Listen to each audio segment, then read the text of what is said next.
Haningrum SE MSI selaku dosen pengampu mata kuliah Sosiologi Pendidikan dan teman-teman yang saya banggakan.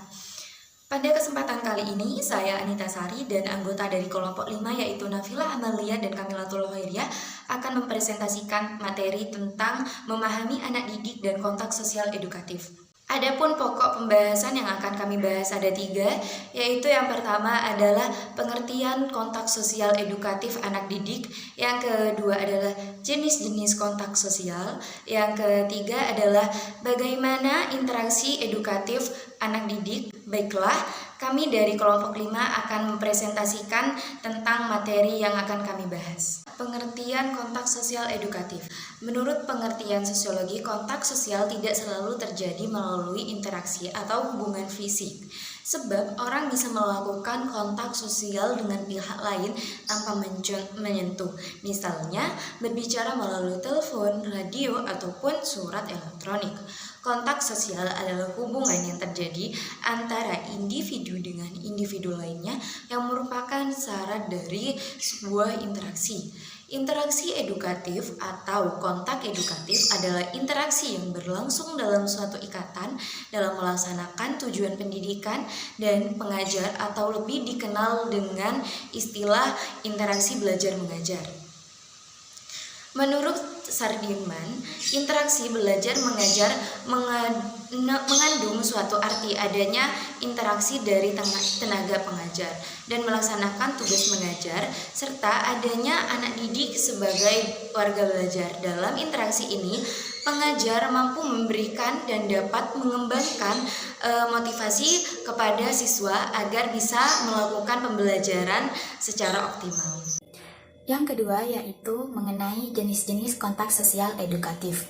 Jenis-jenis kontak sosial edukatif terdiri dari 3 macam, yaitu yang pertama, kontak sosial edukatif di dalam keluarga, yang kedua yaitu kontak sosial edukatif di dalam sekolah, dan yang ketiga yaitu kontak sosial edukatif di dalam masyarakat. Langsung saja masuk ke dalam poin yang pertama, yaitu kontak sosial edukatif di dalam keluarga. Seperti yang kita ketahui bahwa keluarga adalah pendidikan pertama dan utama bagi seorang anak. Mengapa pertama? Karena anak yang baru lahir akan berinteraksi pertama kalinya dengan keluarga. Dan mengapa utama?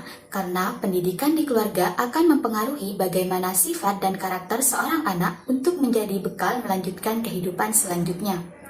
Bukan hanya orang tua saja, tetapi semua member lainnya dalam keluarga seperti kakek, nenek, paman, bibi, dan lain sebagainya turut berperan penting dalam membangun kontak sosial edukatif dalam keluarga. Bagaimana cara membangun kontak sosial edukatif dalam keluarga?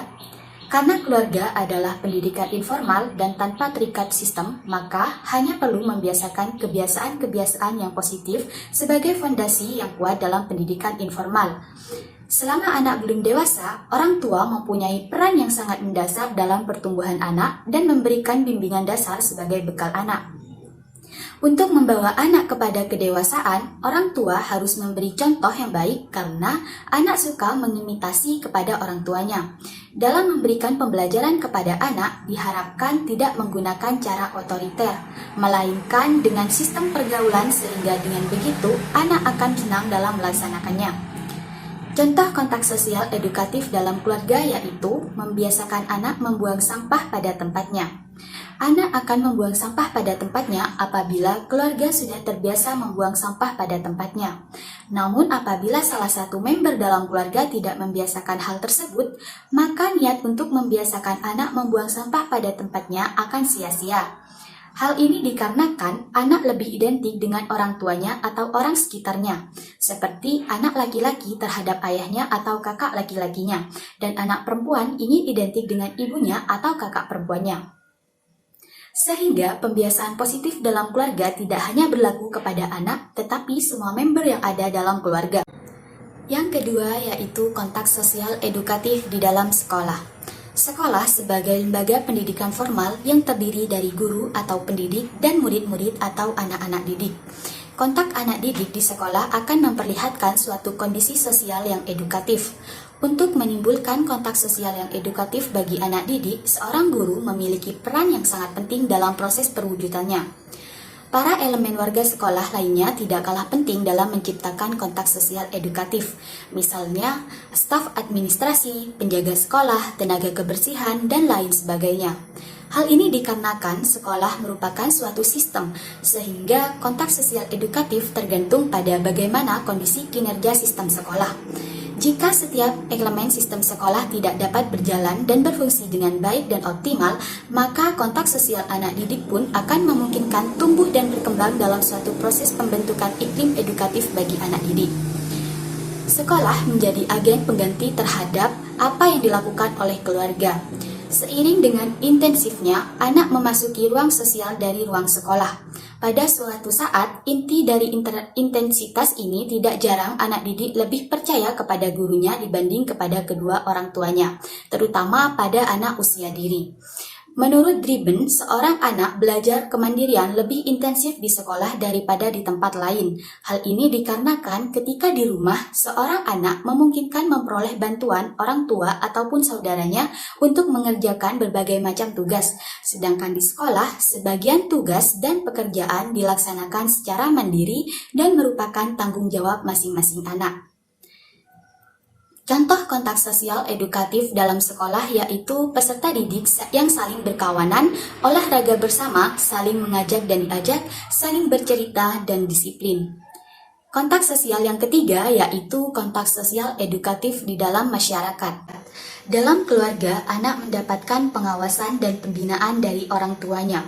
Di sekolah, anak dibina dalam pengawasan guru, sedangkan di masyarakat, pengawasan ini tampak semakin longgar sehingga memungkinkan terjadinya hal-hal di luar pengawasan yang tidak diinginkan.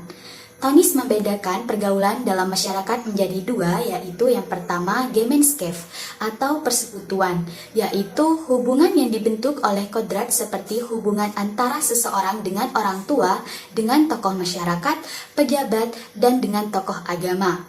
Yang kedua yaitu Gesellschaft atau perbuatan, yaitu hubungan yang dibentuk oleh ikatan organisasi seperti hubungan seseorang dengan pemimpin organisasi kelembagaan, organisasi politik, dan organisasi koperasi. Baik, selanjutnya akan dijelaskan oleh teman saya. Baik, pembahasan yang ketiga atau pembahasan yang terakhir yaitu interaksi edukatif anak didik. Bagaimana interaksi edukatif anak didik ini? Interaksi edukatif anak didik yaitu proses belajar mengajar. Mengapa proses belajar mengajar ini dikatakan sebagai interaksi edukatif? Proses belajar mengajar merupakan proses kegiatan interaksi antara dua unsur manusiawi yaitu siswa sebagai pihak belajar dan guru sebagai pihak mengajar. Interaksi edukatif ini sebenarnya komunikasi timbal balik antara pihak satu dengan pihak yang lainnya dan mengandung maksud-maksud tertentu, yakni untuk mencapai tujuan. Dalam kegiatan belajar mengajar ini berarti untuk mencapai tujuan belajar. Interaksi yang dikatakan sebagai interaksi edukatif apabila secara sadar memiliki tujuan untuk mendidik dan untuk mengantarkan anak didik ke arah kedewasaannya. Kegiatan komunikasi bagi diri manusia merupakan bagian yang hakiki dalam kehidupannya. Tidak semua bentuk dan kegiatan dalam kehidupan berlangsung secara interaksi edukatif. Nah, seperti yang saya katakan sebelumnya, interaksi edukatif ini didesain untuk mencapai sebuah tujuan atau untuk mencapai suatu tujuan tertentu. Seperti interaksi antara siswa dan guru dalam proses belajar mengajar. Dalam proses interaksi antara siswa dan guru dibutuhkan beberapa komponen-komponen. Lalu apa saja komponen-komponen tersebut? Yaitu yang pertama tujuan. Kegiatan belajar mengajar merupakan kegiatan yang terencana sehingga memiliki tujuan yang akan dicapai. Yang kedua yaitu kegiatan belajar mengajar. Pelaksanaan kegiatan belajar mengajar ini merupakan hal inti dalam pendidikan. Kegiatan belajar mengajar dilakukan dengan adanya interaksi antara siswa dan guru. Komponen selanjutnya yaitu ada bahan pengajaran, sumber pelajaran, dan metode.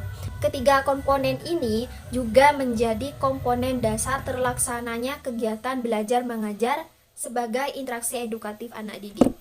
Komponen-komponen yang telah saya sebutkan tadi dalam berlangsungnya proses belajar mengajar tidak dapat dipisahkan antara satu komponen dengan komponen lainnya. Dan perlu ditegaskan bahwa proses teknis ini juga tidak dapat dilepaskan dari segi normatifnya. Segi normatif inilah yang mendasari proses belajar mengajar. Pendidikan dan pengajaran adalah salah satu usaha yang bersifat sadar tujuan yang dengan sistematis terarah pada perubahan tingkah laku menuju kedewasaan anak didik. Pengajaran merupakan proses yang berfungsi membimbing para pelajar atau siswa di dalam kehidupan, yakni membimbing mengembangkan diri sesuai dengan tugas perkembangan yang harus dijalankan oleh para siswa itu. Tugas perkembangan itu mencakup kebutuhan baik individu maupun sebagai masyarakat dan juga sebagai makhluk ciptaan Tuhan. Interaksi edukatif yang secara spesifik merupakan proses atau interaksi belajar mengajar memiliki ciri-ciri yang menjadi pembeda dengan interaksi lainnya. Lalu apa saja ciri-ciri yang perlu kita ketahui? Nah, ciri-ciri interaksi edukatif ini yaitu yang pertama ada tujuan yang akan dicapai. Kemudian yang kedua ada bahan atau pesan sebagai isi interaksi. Ketiga ada pelajar yang aktif. Keempat ada guru yang melaksanakan. Kelima ada metode untuk mencapai tujuan. Keenam ada situasi yang memungkinkan proses belajar mengajar dengan baik. Dan yang terakhir ada penilaian terhadap hasil interaksi. Nah, ciri-ciri interaksi ini antara satu sama lain tidak dapat dipisahkan. Maksudnya ketika kita melakukan interaksi edukatif, maka ciri-ciri interaksi edukatif ini harus ada dalam interaksi tersebut. Nah, dan ciri-ciri ini bisa dikatakan menjadi hal utama terjadinya interaksi edukatif anak didik. Misalkan salah satu dari ketujuh ini tidak terpenuhi, maka akan berpengaruh pada kegiatan belajar mengajar. Contohnya tidak ada pelajar yang aktif, maka seorang guru tidak akan melaksanakan proses kegiatan belajar mengajar karena tidak ada murid yang akan diajar oleh guru. Nah, begitupun hal lainnya. Sama dengan hal komponen tadi. Nah, komponen itu antara satu sama lain harus ada di dalam kegiatan interaksi edukatif ini.